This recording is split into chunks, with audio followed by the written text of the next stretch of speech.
एकमात्र फिल्मी गीत है जिसमें प्यार के दुश्मनों को इतने खुले तौर पर और इतनी बुलंद आवाज में ललकारा जाता है। प्यार के दुश्मन होश में हो जाएगा बर्बाद। वैसे तो इस गीत के एक एक शब्द में ऐलान और ललकार है, लेकिन मोहम्मद रफ़ी की बुलंद आवाज पाकर इस गीत का प्रभाव कई गुना बढ़ गया है। जिसके दिल में प्यार ना हो वो पत्थर है, इंसान कहाँ। इस वीडियो में इसी ऐतिहासिक गीत के बारे में महत्वपूर्ण जानकारियां देने जा रही हूं। आप बने रहिए हमारे साथ। अगर आपने अब तक हमारे चैनल को सब्सक्राइब नहीं किया है तो जल्द से जल्द सब्सक्राइब कर लें।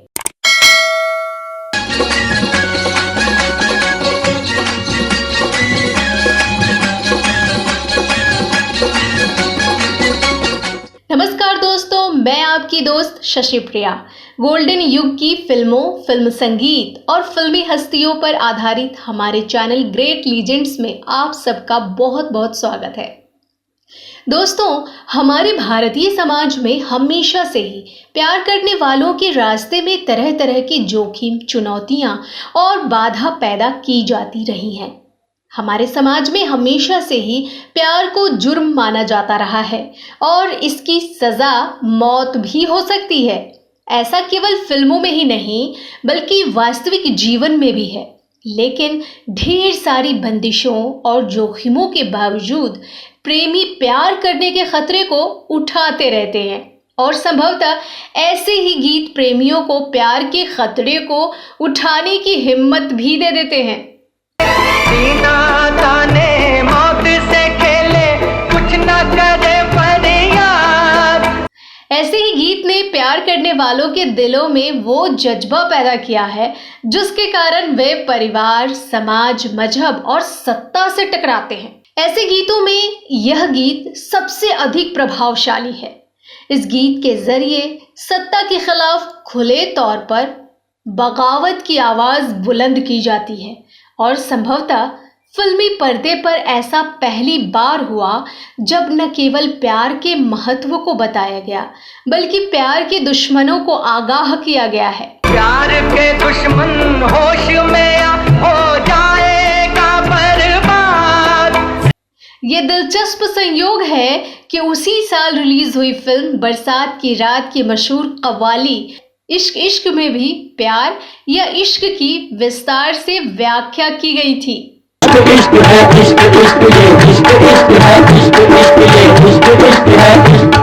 संयोग से इस कव्वाली में भी मोहम्मद रफ़ी साहब की सबसे महत्वपूर्ण उपस्थिति है। अल्लाह रसूल का फरमान इश्क है, यानी हदीस इश्क है, कुरान इश्क है। लेकिन आप दोनों बरसात की रात की कव्वाली और मुगले आजम की गीत को सुने तो आप पाएंगे कि बरसात की रात की कव्वाली की तरह ही मुगले आजम के इस गीत को दीन धर्म से जोड़ा गया है। तेरे दम से दीन धर्म की दुनिया है आबाद। लेकिन साथ ही साथ एक कदम आगे बढ़कर इसमें ये ऐलान किया गया है कि प्यार के दुश्मन होश में आओ, नहीं तो हो जाओगे बर्बाद। प्यार के दुश्मन होश में हो जाएगा बर्बाद। शायद पहली बार किसी फिल्म के गीत के जरिए खुले तौर पर प्यार के दुश्मनों को ललकारा गया है। इस गाने की पृष्ठभूमि ये है कि शहजादा सलीम एक कनीज के लिए मुगल शासन के खिलाफ बगावत कर देता है और सम्राट अकबर के खिलाफ युद्ध करते हैं। जंग के नक्कारे की पहली चोग अनारकली की मौत का ऐलान कर देगी। युद्ध में हारने के बाद उन्हें बंदी बना लिया जाता है और शासन के खिलाफ बगावत के जुर्म में मौत की सजा सुनाई जाती है। अनारकली के बदले तुम्हें सजाए मौत देगी। सलीम को मृत्यु दंड देने के लिए किले में ऊंचे स्थान पर ले जाया जा रहा है ताकि उन्हें तोप से उड़ाया जा सके। विभिन्न लॉन्ग शॉट से लिए गए ये दृश्य काफी प्रभावशाली हैं। एक तरफ जंगी तोप हैं जो राज सत्ता की ताकत का प्रतीक है, दूसरी तरफ शहजादा हैं जो प्यार के लिए शहीद होने को तैयार है। और तीसरी तरफ लोगों की वो भीड़ जो वहां सलीम के समर्थन में जमा है। उनमें संतराश भी है। जहां खड़े लोगों को संबोधित करते हुए सलीम कहते हैं, मैं तुम्हारा शुक्रगुजार हूँ और उन शहीदों की मांओं को मुबारकबाद देता हूँ जिन्होंने सच्चाई और मोहब्बत की खातिर अपनी जानें कुर्बान कर दी। वहां मौजूद संतराश और दूसरे लोगों के साहिबे आलम जिंदाबाद के नारे से आकाश गूंज उठता है। इसी जिंदाबाद को संतराश एक चुनौती गीत में बदल देता है। दुनिया में दिल वाले का साथ देना, दौलत वाले का नहीं। साहिब आलम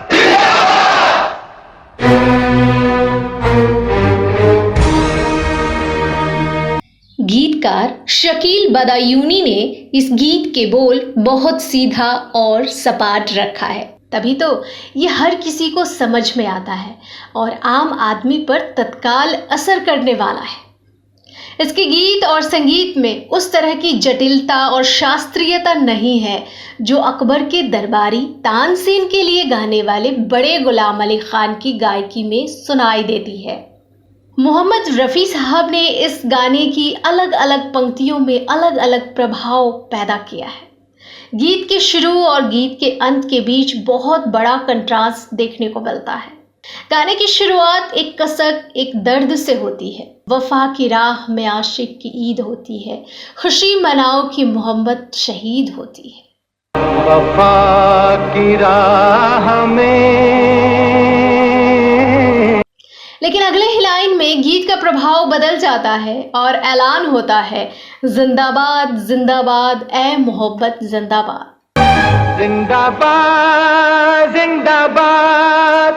उसके बाद खुले तौर पर संदेश दिया जाता है कि मोहब्बत को दौलत की जंजीरों में नहीं बांधा जा सकता। तो दौलत की जंजीरों से तू रहती है आजाद। इस गीत में मोहब्बत जिंदाबाद के ऐलान के साथ साथ सामाजिक, धार्मिक और सामाजिक एकता के संदेश को भी बुलंद किया जाता है। इन लाइनों में आप सांस्कृतिक एकीकरण की कोशिश को स्पष्ट तौर पर महसूस कर सकते हैं। मंदिर में, मस्जिद में तू और तू ही है ईमानों में। इस गीत के पहले अंतरे में मंदिर और मस्जिद और मुरली के तान और अजान की आवाज में एकता व्यक्त करते हुए धार्मिक एकता की वकालत भी बखूबी की गई है। मुरली की तानों में तू और तू ही। गौरतलब है कि फिल्म में यही दिखाया गया है कि अकबर ने भी हालांकि इसी आदर्श को अपनाया था, पर फिल्मी पर्दे पर इस गीत को गाने वाले संतराश का भी आदर्श वही है। लेकिन जब प्यार की बात आती है तो अकबर का नजरिया संकीर्ण हो जाता है।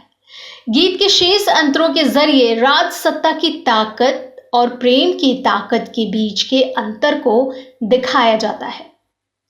प्यार की आंधी रुक न सकेगी नफरत की दीवारों से, होने मोहब्बत हो न सकेगा। इसके बाद चेतावनी दी जाती है कि अगर इश्क ने बगावत कर दिया तो उसका अंजाम क्या हो सकता है। इश्क बगावत कर बैठे तो दुनिया का रुख मोड़ दे, आग लगा दे महलों में और तख्ते शाही छोड़ दे। सीना ताने मौत से खेले कुछ न करे फरियाद। इस गीत में मुख्य बल इस बात पर दिया गया है कि प्यार ही बुनियादी चीज है, न कि राज सत्ता। सत्ता की चाह करने वाले प्यार को हासिल नहीं कर सकते।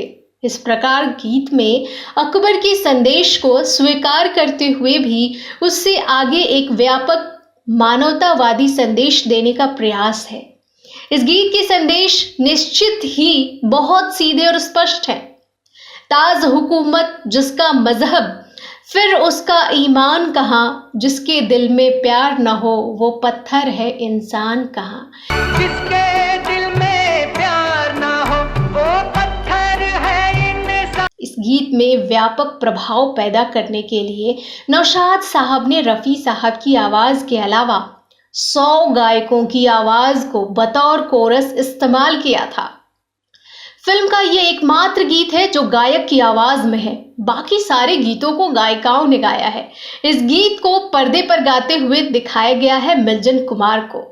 इस वीडियो में जो जानकारियां दी गई हैं वो मुगले आजम अफसाने की हकीकत बनने की कहानी नामक पुस्तक से ली गई है। इस पुस्तक को लिखा है सुशीला कुमारी ने। इस पुस्तक के लिंक डिस्क्रिप्शन में दिए गए हैं, जिस पर क्लिक करके आप उस पुस्तक के बारे में विस्तार से जान सकते हैं। कॉपीराइट के कारण हम इस गीत को पूरा नहीं सुना पाए दोस्तों। इस गीत को आप YouTube पर पूरा सुन सकते हैं। इस वीडियो में बस इतना ही। अगले वीडियो में फिर होगी नई कहानी, नई जानकारी के साथ आपसे फिर मुलाकात। तब तक के लिए अपनी दोस्त और होस्ट शशिप्रिया को दी अनुमति। नमस्कार।